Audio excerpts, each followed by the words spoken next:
maladie rare, c'est une maladie qu'une seule personne peut avoir ou un petit groupe de personnes qui ont une maladie bien définie et bien précise.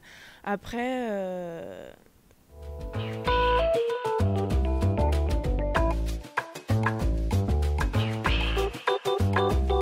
Une maladie orpheline, qu'on appelle maintenant maladie rare, parce que ça a été très codifié au niveau européen, sont des maladies qui touchent très peu de gens, qui peuvent toucher y compris des enfants dès la naissance, qui sont des maladies très invalidantes, très meurtrissantes, souvent létales quand il s'agit de jeunes enfants.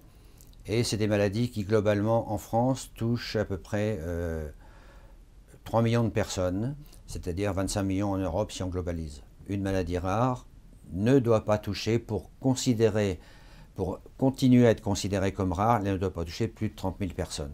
Une maladie rare, concerne 5 malades pour 10 000. Elles sont très nombreuses, puisqu'il y en a entre 7 000 et 8 000. Elles sont à 80% d'origine génétique. Une qui est très connue, alors qu'elle est rare, elle touche peu de gens, c'est la mucoviscidose. La mucoviscidose touche à peu près entre 4 000 et 5 000 personnes en France. Une qui est très répandue maintenant, la maladie de Crohn et de la rectocolite hémorragique. Et notamment la maladie de Crohn chez les enfants reste une maladie rare, mais elle touche au moins 25 000 enfants en France. Je parlerai volontiers des myopathies, qui sont des maladies absolument redoutables. Enfin, on peut les généraliser en parlant des maladies neuromusculaires. Et les leucodystrophies, c'est pareil, c'est des maladies extrêmement redoutables qui décomposent complètement le corps et l'esprit.